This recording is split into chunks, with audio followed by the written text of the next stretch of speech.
zin pakai alhat sate ni sang tum pe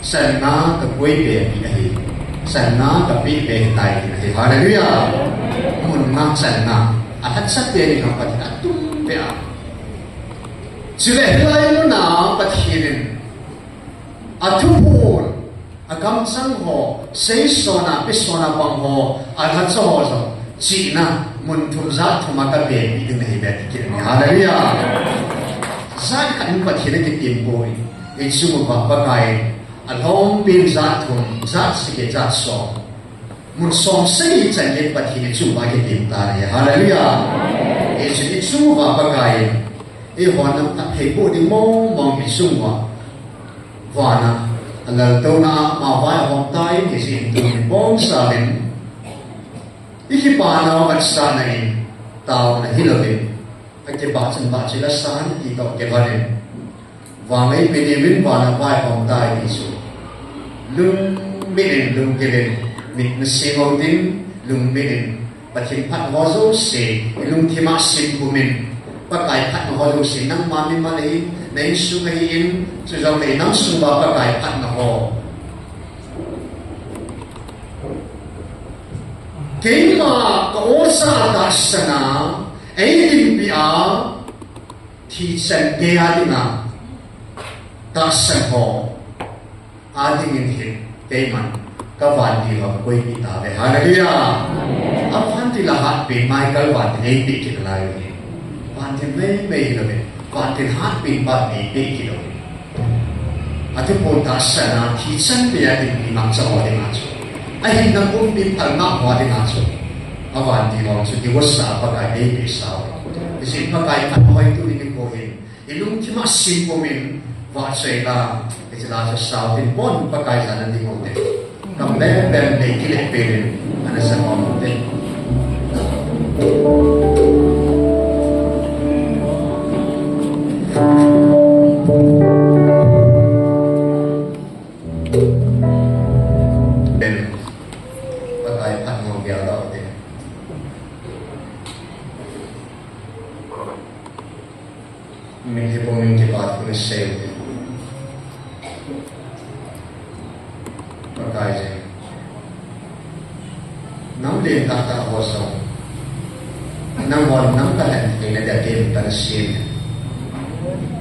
Kuni ni ko na ko ka bilu thina de na ni ko ho ni la tha ko so ka sim ne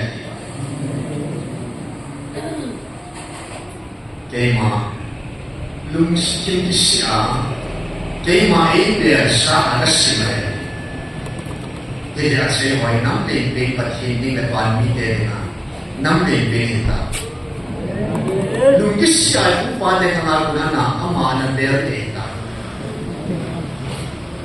wan kama kota tambe be pathie dunia ai hon nam hi anna malum hai ya isya ke ma ai be nam nam hon nam ko hi le ya le ya che kal wale ke pale no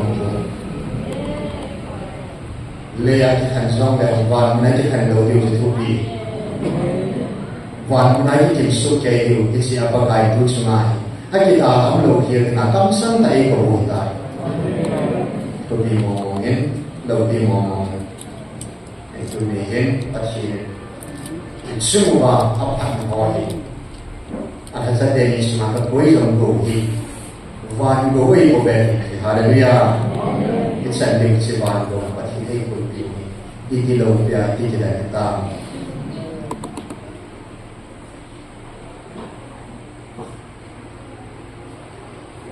lung kiri mikir ko ni pati na ke pa ko se di lung kiri ko ni pati to to le mo agaw mi ko ni na lung min agaw mi pakai ana di bangi lung suga bai lung tim lama ke pa na ter bai ko ulang mi pa na mi mo ke pa ke bai ko lung sma ke pa na ta be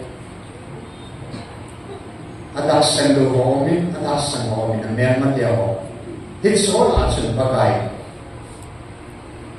meron matiyaw sa matikilong mo at the same time atas sang hansong atas sang hansong na all min na namomin lung mo na nani katabe ahin la hin si lung mo na sa kibago at sa mo sina van lung mo na van kibalan na itabe ni haleluya at sa mo ba at sumo ba kung mo asa masang siba mel matein nang mo nam sumang din ta chini din kisan soli lung tim ane ba mang ko de atasa kolon atasa kolon suna bulung te lai atasa kolon suna bang sam sang ka sang pagai ku sa ta lo ni atasa na tau pathi nai na tau pathi simo zo ng simzo ko na te baka na ko so si tu ni de ting simzo pa tin ka simzo kung ting ka simzo ade itu kung isma ne bol ko baka simzo da ko kate kahit ko itong dito da ko kate baka sa-zo da ko kate na ko so si nung se tatu ni ko kilkat pa ko kate baka kanang kung bibinan na tao na mikhiya na nang katundi na teaching o kilay na tagahamar sa tingnan ko so si pati kung tayo tao na mikhi ngayon ang mikhi tagaw mikhi so may gusto kayo rin na tao it's a mikhi so kalong na kalong nandang mikhi o it's a tagaw mikhi ako na so mikhi so po sa kayo yun ko pagka kilay na tao so si kung hindi may kasilo ka kami mo kapatay kilo ka kasilo na rin din pati yun ko apa sa na ang sumakataw sumisiri mikhi kung mamusitang tatuwa kayo kap kung pumaway kung sing kayo kapong sa sumago na watay kutuwi mikhi de hong kuwi sa isunod ng tao okay? Amen.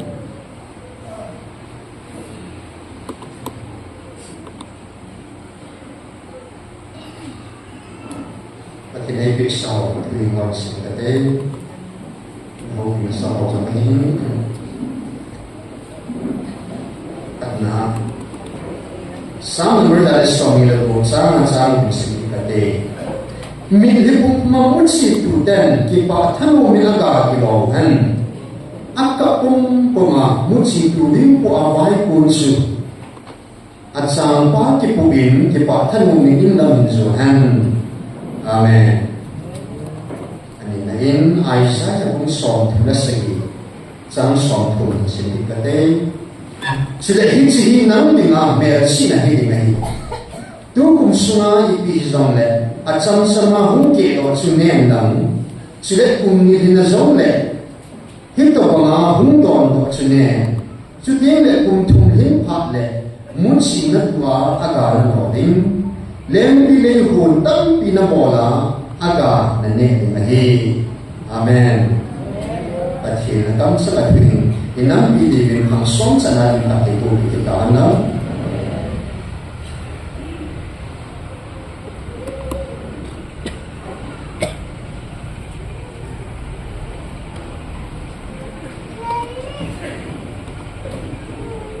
at yung puwaso sa initang picture Amen. Rồi lại tôi chúng buồn su cùng thun mình sò như này anh chị bạn nào bạn ăn chạy su cùng thun mình sò như này lúc này đây là các buồn chị bạn nào chị đọc đó chị họ sẽ gây chuyện này cùng thun nó phải là xung quanh thì hiếm đây là thuốc buồn các bạn nào bạn đã rồi sẽ suy là cùng thun mình sò như này thì mình sẽ thấy hiếm thì chỉ mình qua hiện tổng viên các cái abun ila ho om noi ne ta lo se ni so ne kwa ti kilo pa kai pa la pi ta in bu su sa in ai la cha ita sa nao ki lo no pa tai bu la dai su ko i thei ti ta lo se ni so pa kai ana sa pi ta ne hallelujah kwa ti ki pa nai email mà để mình kích sát ngàn chúng ta thì hallelujah và những kilo hoa giống có tổng làm lâu thì sẽ lại đạt số tăng na xin các ngày nông bè sen thì giá bè bè là các bè cái đấy quan tiêu thiên voi quan tiêu kilo họ số anh ngại tôi bảo bà cái này là tàu bi muốn in số họ số tàu bi muốn in số họ số tàu bi bè cho cái công số tàu bi muốn số asite asal ông in số để số quan tiêu so với để ngã bè chắc thì bè rồi nên cả sao bà thì mấy bè thì đều na quan tiêu thiên họ số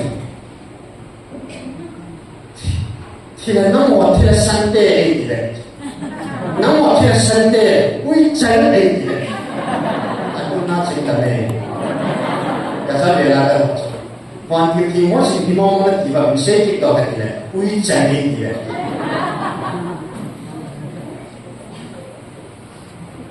อุยจะบอกโดยส่วนก็บางก็มวยที่ช่วยจะอะไรเนี่ย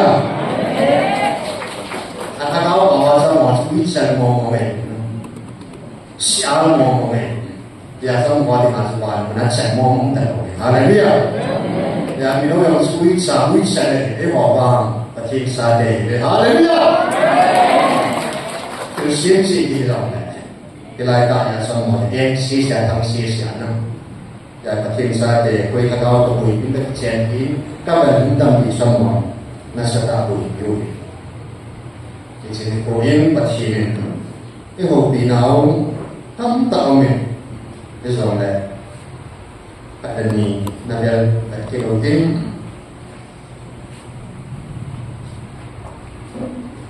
nó khá là hiện cái nấm bùn bị hỏng phát này nó là sinh đô kiểu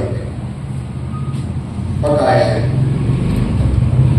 không còn kiểu thì gặp riêng lẽ khá dù lại một năm thường nắm thu kỳ gì và ở sinh lọc xã thu chú ôi mà sinh lọc xã chú ở đây cái điều câu này là này cái đầu tiên ông hoàn thiện khi nhận được sự nghiệp của tôi này mấy bạn sao nhưng sự này ta nói một cái mà đặc sản cái tạo nên số mà cái sáng sáng tôi bị rồi nên sự này cái tạo nó mai này inang piu le ta zo quan ti la sing ko nei suman le ta na ba ne ta ke haleluya ke so ba me ta sa ba mi a ti na ti ka su punya he atum de wa nam sum sam mi hi na pe lo mi hi na nge se lo ba chen nam bo piu e ho pi nao mang ta lo dinga ga blu wa ti le ka zo la a si ko sa itu simo wan tu sima ki si itu singai tak ini loh, zat dan tenang dan tenang ini loh. Istilah apa juga sih, kat najo. Nam hampa, ini hampa nam kita, haleluya. Hampa apa sih? Itu hampa nam jaya pacien, nam so sila, nam deh, Sudan nation. Pacien nam cerita ini, haleluya. Ya sebagai lejiwa guludin nabi ini setiwa dengan nabi kemudian tun sola magoma anhendo sana sata haleluya kaya wawan kude bahirin namo wanun namo kaya di wanu wasan le dengan ke oi disebut kita be awan bila be mai wan nabi usong li tu adi boleh boleh tu soal ni, haleluya. Tak so akan ada kasus lagi sih, nama tak so ini, ani nah, ngai lu nah. Kau wan ni dia so, kau sih ada tu kulo bin, kaya sih jauh tu kulo. Nama dia sih ada kulo tu, sih jauh kita oh. Mình sao mà hoàn hết rồi chú, hoàn thì mình hết rồi chú. Và thì hiện tại, và thì hiện nào, hoàn thì mình hết rồi hiện, hoàn như thế hỏi. Hoàn như thế hoàn thì hoàn sống, và thì đấy hoàn nó đấy ngày lúc nào, thì chứ ngày lúc này, hồn chiến dấu hồn này. Em tế lòng nó gọi nó ngày đổi ta. Tế lòng nó ngày đổi ta. Cái hoàn thì nó sao đấy. Cả hồn chiến dấu hồn, cả hết chiến dấu hồn, cả hết thay đổi nó hồn đấy.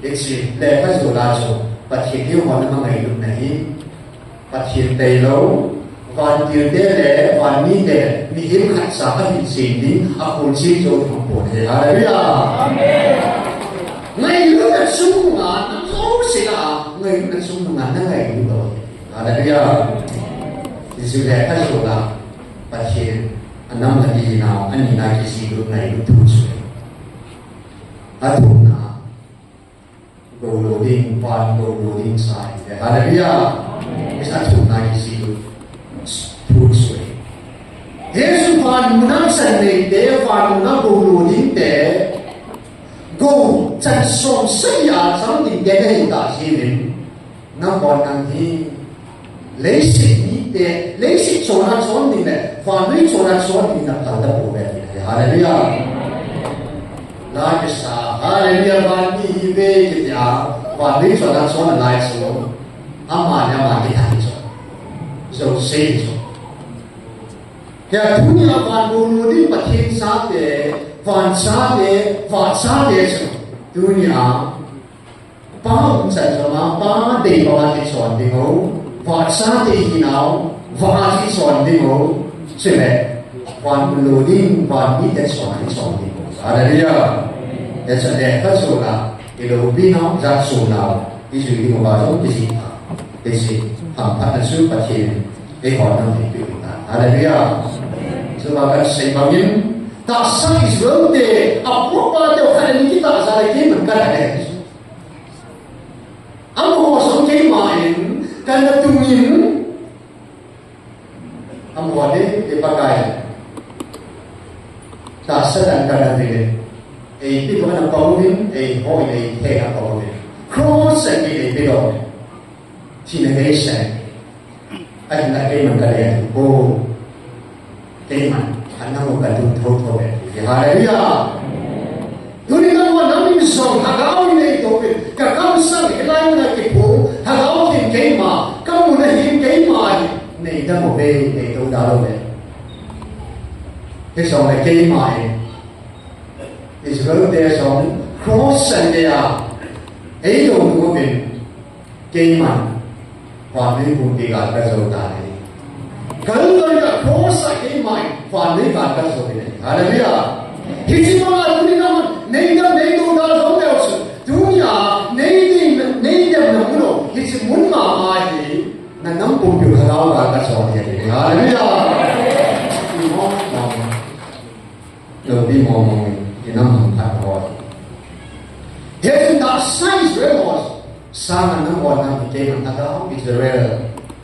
Saya cuma nak buat tiga boding, ujian nangai nombe be, nambe tak nam tengah kata dok ibe hallelujah, nama dokter bosu, itu nam salah so tema, nam tengah ibe nabe hallelujah, tapi ngomongin, pakai sin, kampung piawai opasa kalau ele cuma hakso, pacien.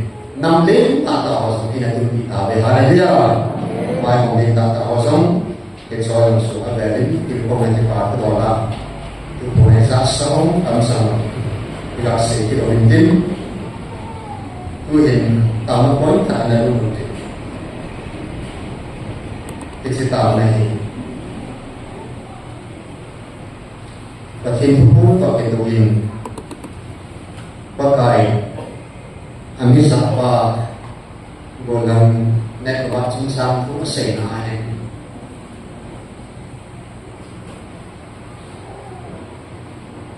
amma hi ke ya hi hallelujah nam wa nam ma so le puin van min ni te dong koi ma nam ma so thu ne ka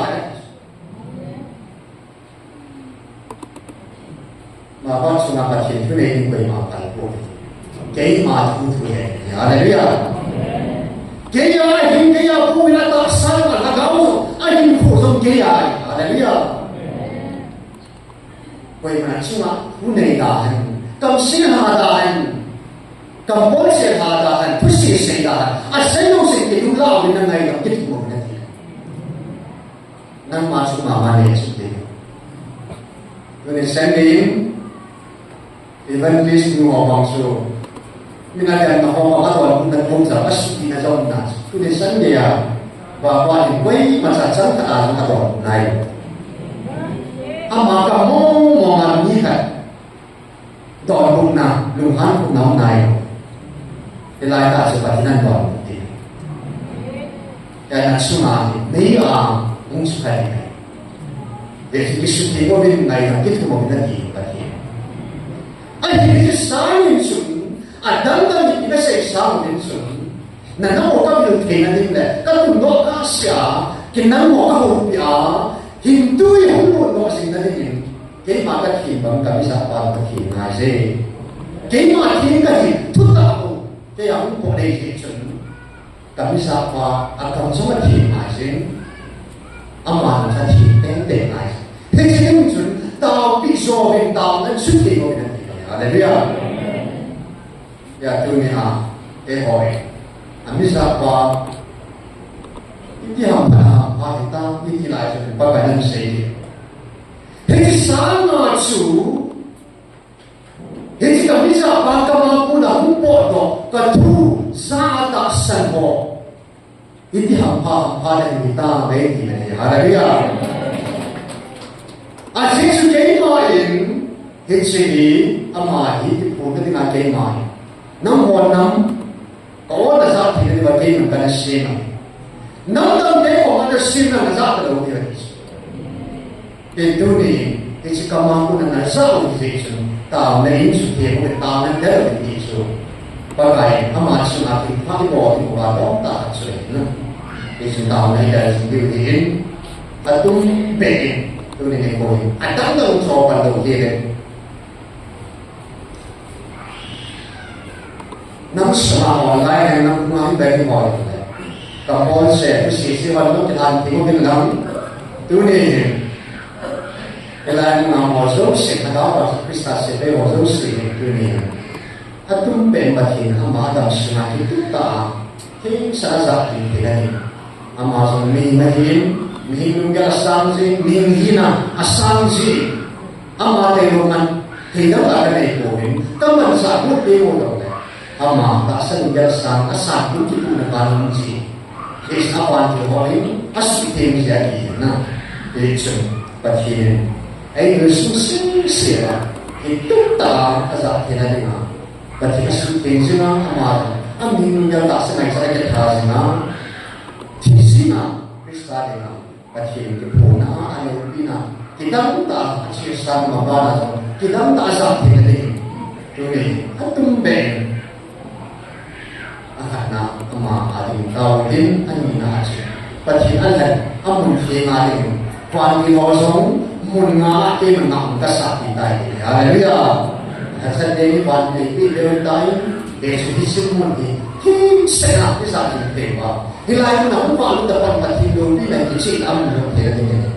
Kecil hingan ini soalnya nak tahu deh kecil ini atau nasi. Nak malu dengan ini. Nanti papung pi pasien. Orang tu dia paling pun pi head ngalu pasien. Ni kan, tengok pasien kat kain, kan jepun pun sok kain. Kami sama kain. Ada dia. Itu ni, hisan dia pasien, mihim cik dia, hisan dia masak dia itu ni kuat. Nang lekejong, insun dia jadi, hukum sudah jadi, na, dia so, pasien ini di bawah ni, kan di bawah ni pakai, kadang sungai ni di bawah ni, ni mansak, ni suci ni, di bawah tu si pasien, sakit ni, asal saya ni, bapa pasien sakit tu kira ni tu komen. Nang tu nahi kuat, nasi nasi ini semua ada, zat tidak ada, begini nak lihat, saya kita baru tahu ini.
ma de ma din ko o kaman the ni mo thi ne hin ko ki si ta kaman ro the ni ko sa ta ka hinaw ka dun de ma ka so ko the ni mo na ma sa the ka si ni mo ông thì hà nào các phụ các tàu có dấu siêu để sản cái người sẽ sớm lên tàu tàu còn về amen.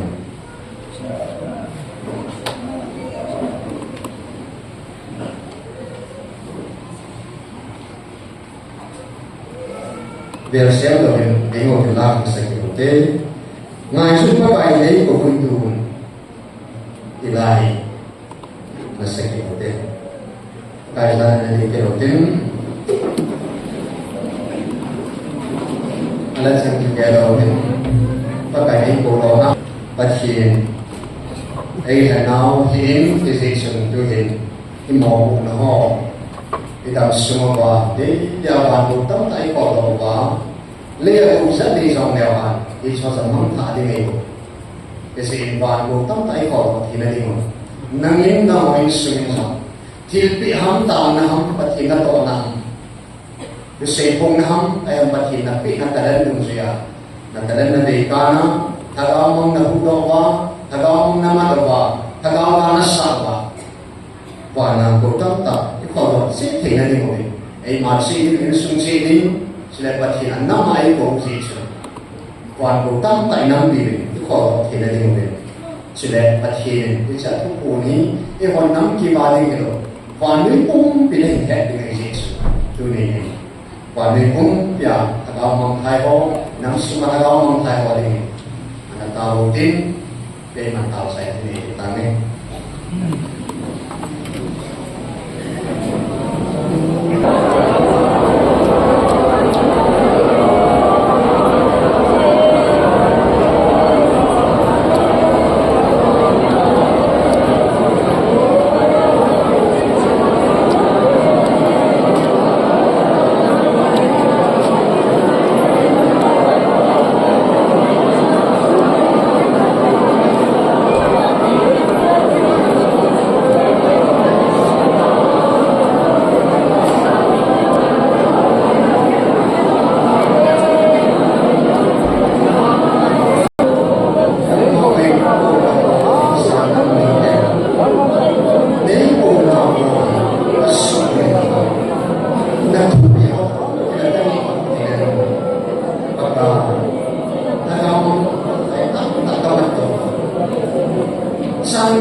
Israel cái mà đem đi lệ Judah cái mà cái gì ta cái gì đem đi về là gì vậy? Cho nên cũng bảo cả đấy thì là đem đi lệ mà nắm thì là số mà cái đó là không được gì là nắm mà không được thì là gì cũng vậy ba là mình tin cái Christ sẽ về hoàn sinh này về ngày nó ôm hôn này về tất cả không có số thì là gì cũng bảo cả phát sinh cái gì nào ô cái hoa cô nào cái số cái họ bị nó vẫn không thể này đi cái cái của mình là ai sai sẽ sớm lên tầm tạo họ về amen.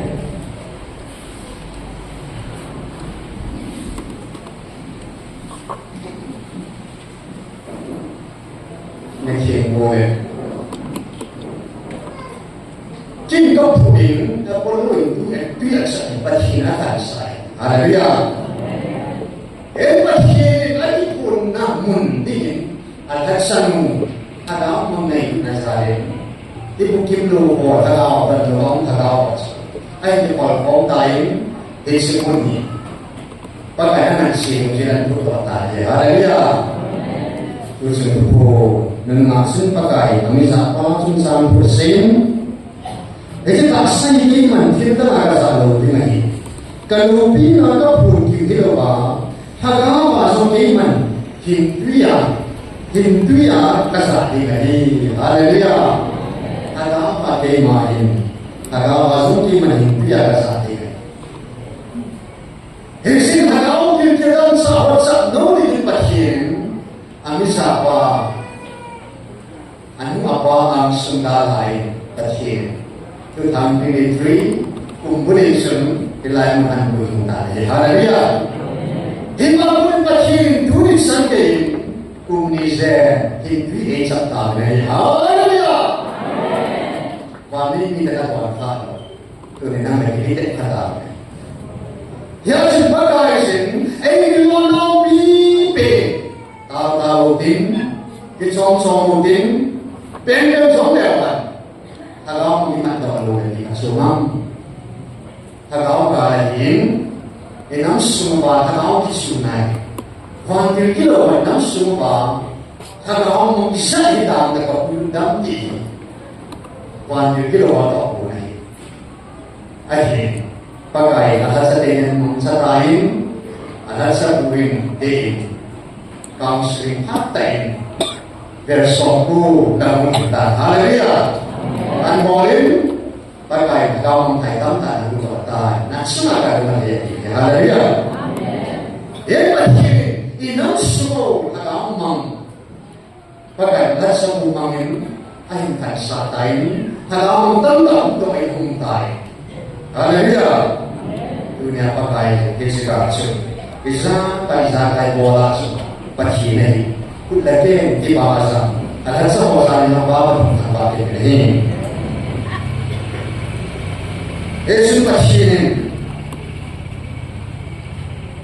Ada satu yang semua, ini masalah ini. Kita pernah mengkaji, kerana mereka pun soal itu, sama soal itu. Mereka pun soal itu, sama soal itu.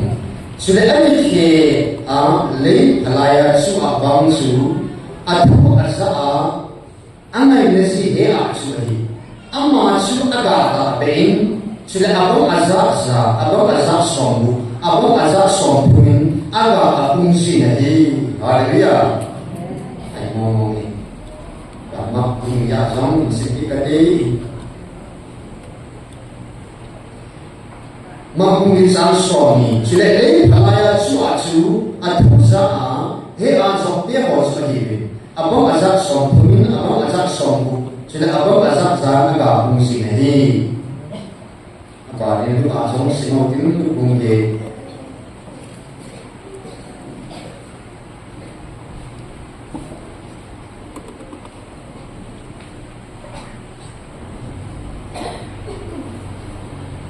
Sebenarnya layar suat ini, pusu azab in, lumit tu tak le patahin atu dan tuhain abasi be, haleluya. Masih apa sih ada nanti mati. Ada orang masih tujuh nanti. Aku sih sama kita tahuin, gosok sudah ni pasti tujuh. Israel yang pakai tapi, kita tahu sih, ada sudah pakai gosok cinta tahu sih. Ayah pakai ikhwan tapi nanti le harga asal som thong som zakat sandiaga ini pasti inam sumal hentai le tapi Israel mana ada satu atau kaum yang pakai hentai tadi haleluya Tuhan sama pi aku nanti tu tak nak saya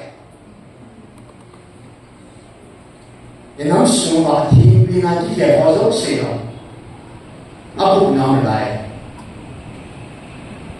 Tak sasong isutin sering, lumtimalong isutin sering, hagaw tak senal isutin sering, tutak hagawin patinggo sa licing tayo. Haleluya. Kung song, at sa bukat itwanaan ko lang na tuni. Lain halaya sukai ko, lahat sakit tayo, calculate dalam anapi saban anawi anak to mereka tak sana agak gar sana sedang kibupia anak ada mereka kita nanti Wali yang tinggal pada pulau tay. Adam lu semua, khutna nak mana nak tahu, mana tak tahu cerita di mana. Haleluya. Nak semua tu ni nabi. Jika ada hina lepas suka, pagi tu sah dia, kau sah itu tak tu hatta, kalau kau sah mana, atau tu dia, tu si pagi. Haleluya. Atau tu dia sah pagi. Bagai cantikan tak, wan kilo orang tu ni nak kilo ni, semua kita tahu kita ni. Haleluya. Wan kilo orang semua kita tahu ini. Anda tu ni every last Monday ni asal. Hari kita dapat mami, hari semua ni kita tahu asal. Anda saya kisah Hilalem lihat, tang lima pun lakukan. Amasan na abo kuta naida kituma. Nang masana, pati haso masana, bokutina. Mungkahi kasomo tapo. Naida mungkin. Haleluya. Pati masan jubiloin. Alat sa deh masana. Wan kilo ay surrenderin abo kuta. Haleluya. Kupo, tagaw kilo. Kupuin abo kupuin at Yesu na ilang mo be. Terbilang mo ay. Taksan na tagaw na sa marin tu babatin pati may ka pinati bantay. Haleluya. Batin. David hindi sa bangso dikimak sa nanaya. Punya lawa ka ay katiya pangangam alus na may karapati tu saya. Haleluya. Tu saya ini Yesus Kristus. Ini sama macam seksi. Bang, ini bohong, tuan bohong. Hiswa misa dia somat tu. Tak setan song, kena kahrin, akan alor bantai tempat saya. Hiswa kena nak sungguh kita lalu, faham kita sungguh kita lalu. Namanya mana dia Tôi soi mi hồ hồ, cho nên mi phải được biết gì thì họ sẽ mà không, để biết qua lại là thà, để sai bao thiên hoa thiên cao sẽ biết so mà thà, thì cái này là đồng số ta sai được cái vấn đề này đấy, hallelujah. Inam semua hakawa ka masabing, hakawa ka hin kumasabing. Pakai itu semua, nak sangat ini, nak sangat ini, saya kilo tadi, tapi saya mau masuk, penting tadi. Asyik suka tu, hina tu tak dimpiang, kalau kilo semua dimpiang, garasa juga dipanin, tu ni misalnya, acunglah kemen kagui lagi, tu ni hanya acunglah. Sangain kekui deh, haleluya. Double portion baik pun, triple baik pun. Pakai sanga akui deh, tai haleluya. Supi ngomong, kita dia pakai enam, anak bola atunya, enam kan Israel dia orang tim kau minta ngomong. Anam dengan Israel dia langsung suara tangan nomai. Waktu kau Israel dia langsung timong. Haleluya. Itu tadi ham.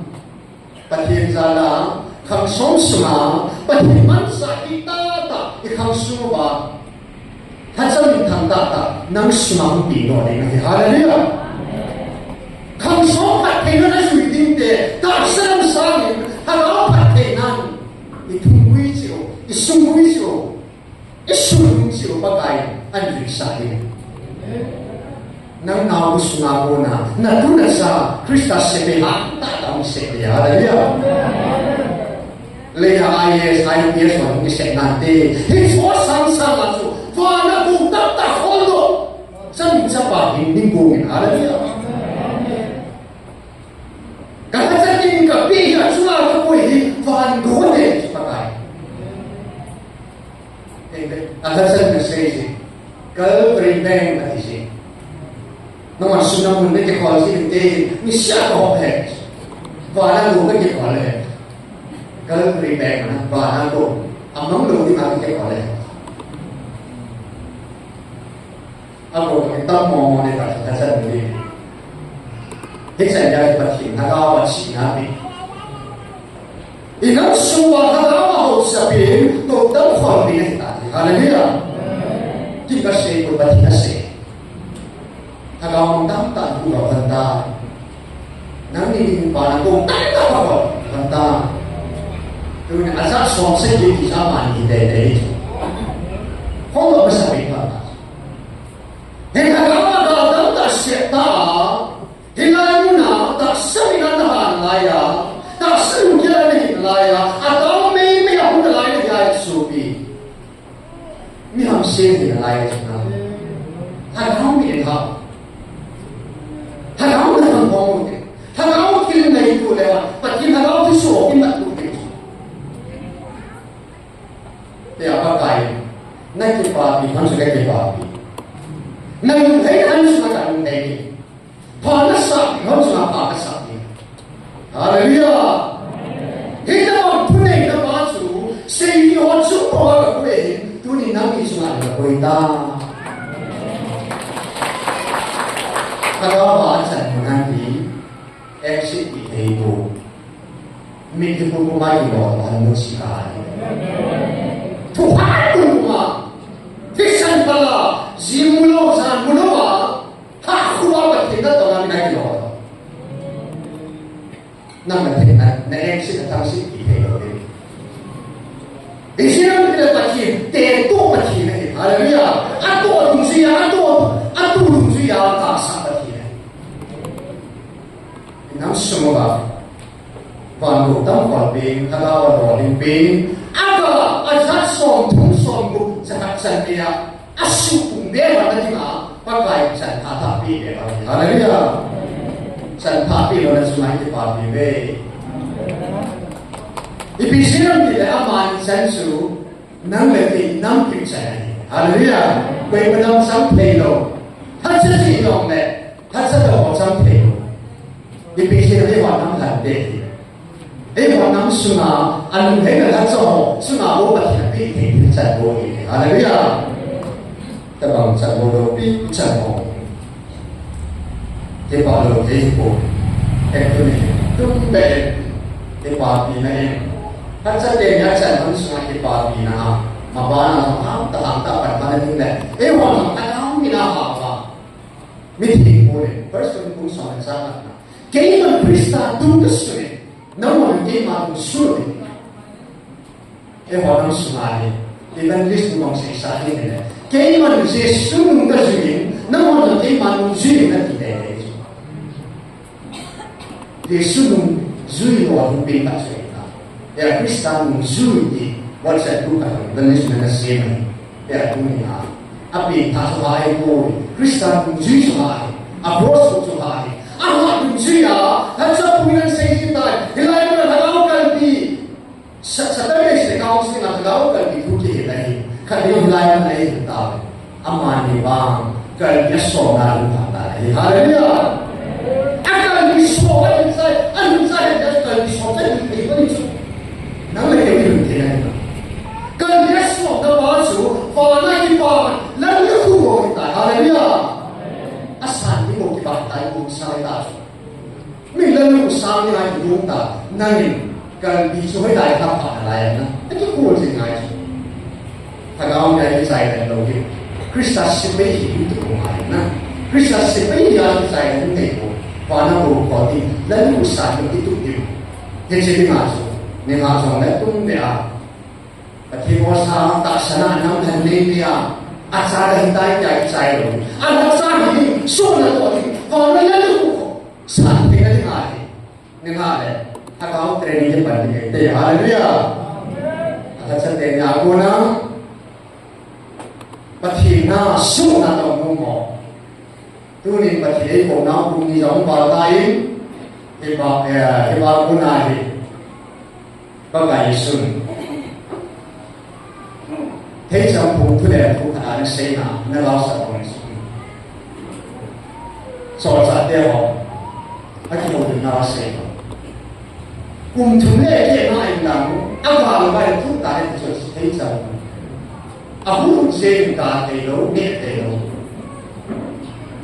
anh vào bài chỗ cùng chúng biết là làm phút tại chỗ và thế cùng nào sống ở xa tầng cùng những người tận nữa vòng ngồi chết cùng hai tập ôi em không sống sinh cho mất trong đẹp hai tại hallelujah ya sự là con này ta sẽ để làm bài này cầu cắt sau của bao hiệp sang bao tao làm bài họ mà số suy em đẹp có bài cắt sau nắm xuống họ cắt sau sẽ để là tao này tôi học ở đây này anh trong kéo người ta riêng em nắm đi tao là nắm bài họ không thể đi ngày nào nữa riêng em nắm đi tao là nắm bài họ tao con à tôi nên nói gì tung bè kita seperti mobil kecewaan kalau ada orang minting kira ada orang minting isu kira ada orang minting dong hampoin aja isu kata tni mobil nam sudah serba ini seluruh tinggal sebagai atas ini sudah itu mau ya mana pun dapat sum kita ada mau head of starting degree of sewa kita suka nước ta dan ta phải cái time MBBS cái sai time em mua khách cái time em bạn specialist counseling and now a lot of a hello from you day to day doctor mi dân thì ta sẽ là specialist mình đi mà a hello those is a true way a cái bạn thì sẽ có mà mình thấy nó sẽ ta mình thì muốn nó sẽ cái họ thì nó hoàn toàn thì họ không này cái họ sẽ cần phải cái bảo nó bắt xuống nó sẽ ở ngoài cao sắc sắc này và chính thì cái mình cái này thì nó nắm cái gì thì bộ cái chủ bộ à đó cái gì thì gì bảo à thì nó sọt luôn à con rất là ta sản đi của họ chúng ta là chỉ để này à thì hình giống à thì bị sự của điều à con sang đi tổ cái điều nó bị sự điều để à sự dunia ia kosong si cungkai oke atapnya healthy day here all t-shirt tak seperti kamu sampai di bawah ada hal saksa hal experience sa safety na dokter hagin auto specialist ay di pangari akan sa super specialist ay bantay hagawa kilo na handa hagawa kilo to tiputan super specialist bantay ya tidak pakai. Kalau Israel dia kalau rasa itu dia baca. Kalau kering, kalau nak kisah itu mati. Amanya betul untuk kita. Kita ini mau. Tadi amanah ini juga ni. Siapa pun. Apa yang ada sampai mau ini mana? Ada saya apa tadi kita ada pandai kita ini. Ya, siapa yang sini kumpul 7 to 9 orang. Why more yung kakabete? At ito, pagkalusun ito muna song Vanui umpisa na nung mandang lo, bakit? Ibig silang tuloy ko kami na ko yung lo, kung masakan ako na itong umudes. Ang mandang dalan so, pati ito na pa, o isaw at hindi.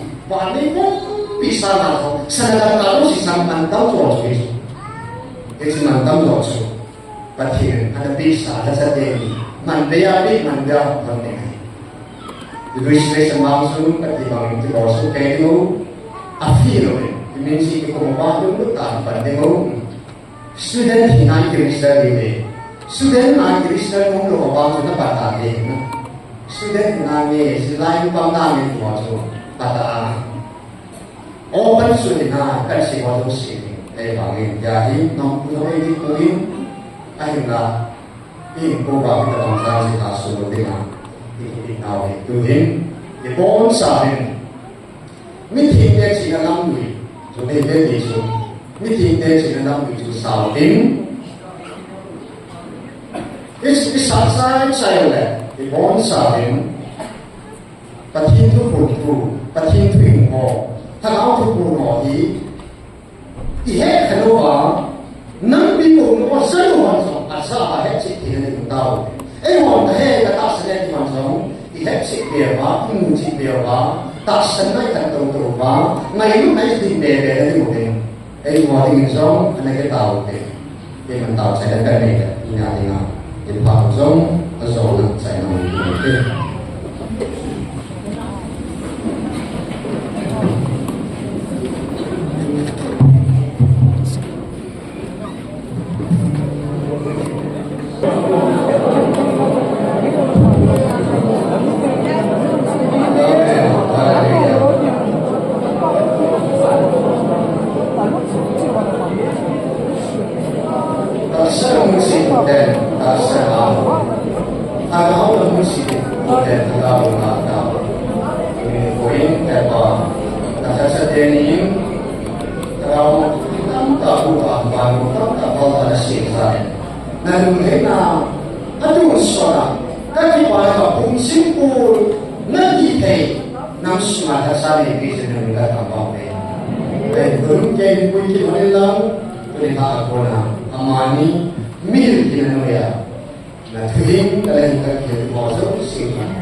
Jesus Christ ang tao,